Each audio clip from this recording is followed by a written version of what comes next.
Hey guys, welcome to this revision video on the psychology language topic. We're going to look into Piaget's theory of language and thought, and we're going to have a look at what he said and to make sure that we can evaluate his ideas. Now, these theories are very important because there's two of them. There is the Piaget theory, which states that thought comes first and thought influences language. And there is the opposite Sapir-Whorf hypothesis, which we will do in another video, which will state the opposite, that language influences thought. So Piaget believes that thought comes before language and therefore influences our language. And the reason he believes that is because he says that babies and children make schemas first. So schemas we talked about in a previous topic in the previous video. Schemas being those mental images for items that we have. So we will have a mental picture of all sorts of things. So for example, of a cat, you will all have a mental image of a cat. It will be something like whiskers, long tail, fluffy, meows, etc. Okay, so when we start to see things, we will make a schema for those things.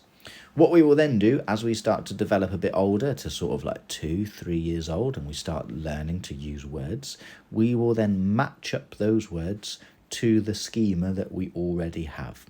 So this basically means that children are going to start copying words. If you've ever had younger children in the house, you will know that you can get them to copy all sorts of words, and it can be quite funny. But if they've not developed far enough along through Piaget's stages, they won't really understand the concept of the word, so they won't be able to really use it properly. They'll just run around the house shouting the silly words that you've taught them. Then he argues that children will go through his cognitive stages of development, and as they go through these stages, like we talked about in a previous video, their language will develop at the same time. So his stages do not change from topic 3, they remain as they were. So the first stage is the sensory motor stage from 0 to 2 years old. And what he says during this stage is that babies aren't really able to talk at the moment, but they are learning about the world. So they are making lots of schemas around from the world around them and from the things that are happening. So they're thinking a lot and making a lot of thoughts. And at this stage as well, they're also kind of like exploring with what their bodies can do and what their vocal sounds are capable of. So they copy a lot of sounds that other people make.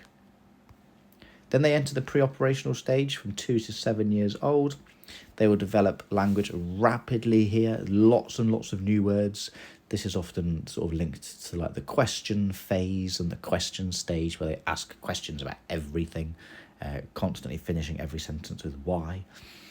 But what their language is like here is very similar to the previous theory, is that it's a very egocentric stage. So they will only really be able to talk about things from their own point of view and talk about themselves, because that's where their language ability is at this point.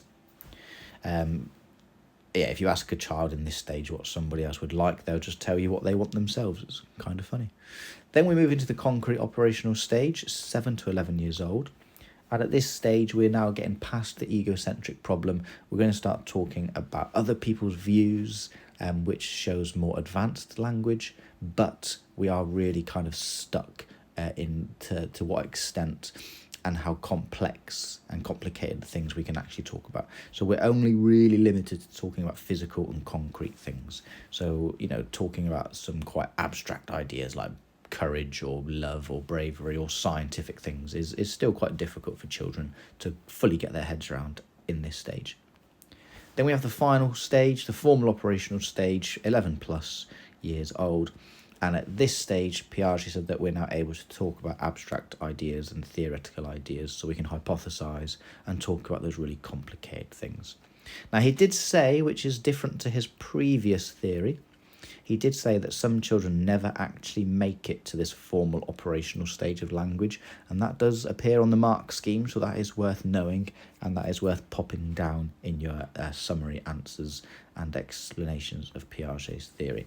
But at this stage, we should be able to hypothesize about sort of quite high-level ideas, kind of like that question at the bottom, something like, what would happen if money were to be abolished, disappear in 1 hour's time? What would happen? We'd be able to come up with an idea.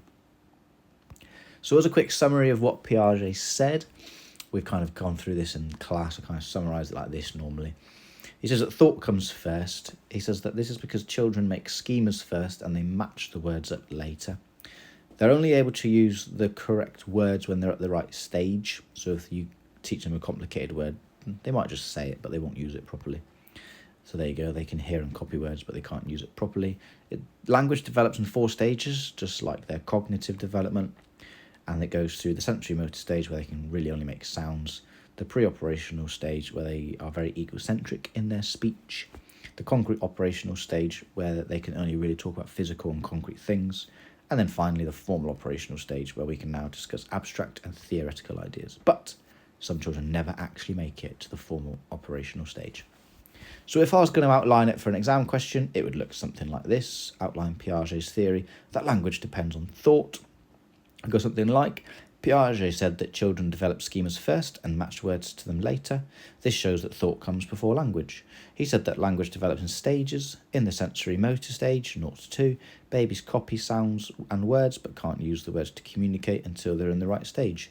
In the pre-operational stage, 2 to 7, children can voice their internal thoughts as they're egocentric. In the concrete operational stage, 7 to 11, children can talk about people's views and physical things. And in the formal operational stage, 11 plus, children can use language to talk about abstract ideas. However, some children never make it to this final stage of language. So that's everything you need to know sort of knowledge-wise for Piaget. Let's think about what it is we can say when it comes to evaluating him. Now, quite a high-level evaluation, before I get onto my normal evaluation grid, is to remind you all of what this word animism means.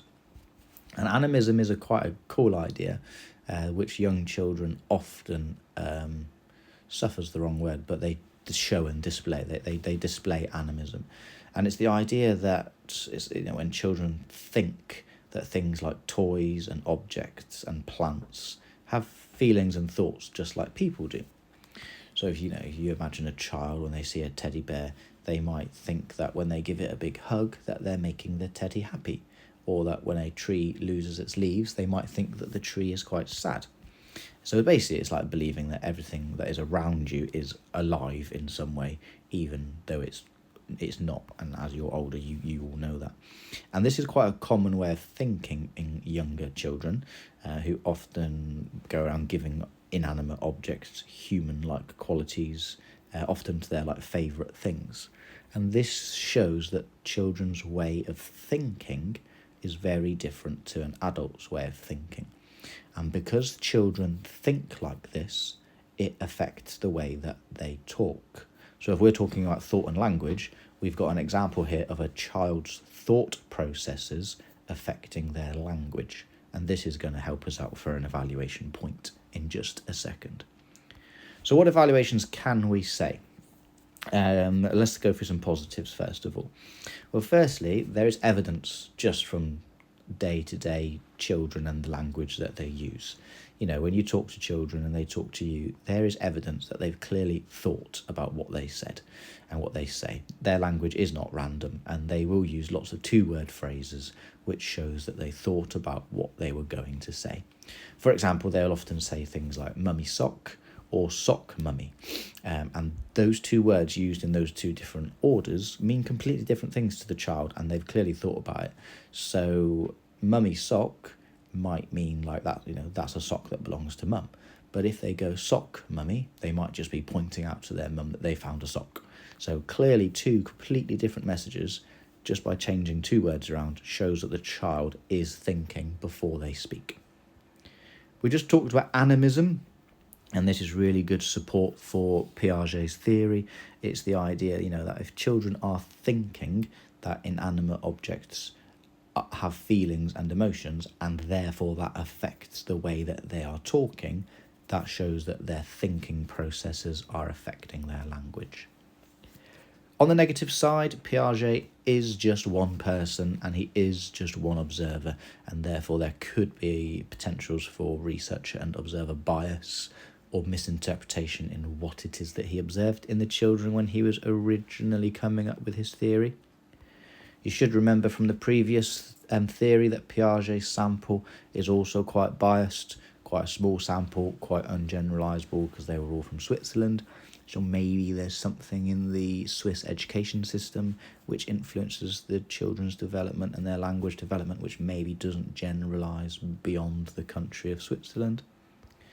There is also very little alternative evidence for Piaget's theory, and that's a bit of a problem. If the theory is only being supported by yourself, that kind of links to the idea of maybe a bit of researcher bias. And there is going to be another video that there is a other theory called the Sapir-Whorf hypothesis, which actually has quite a lot of evidence showing that thought comes after language. So basically that language influences our thought processes, which is obviously the opposite to what Piaget said. So there's quite a few things that we could evaluate Piaget for here, and you're only really going to need 2 or 3 of them for the exam. So if you had to evaluate Piaget's theory, remember to keep it into its sort of 2-stage evaluation if you want to get full marks. So identify an evaluation and make sure you explain it, really explain it, especially for these high-level theories, otherwise you won't get full marks. So if you wanted to talk about how Piaget's theory is supported by animism, you need to explain that. So you need to kind of go what it is and back it up with a bit of an example. So Piaget's theory is supported by animism. This is the idea that children think about inanimate objects, think that inanimate objects have feelings, and they talk about them in this way. For example, they say things like naughty table if they bump into a table.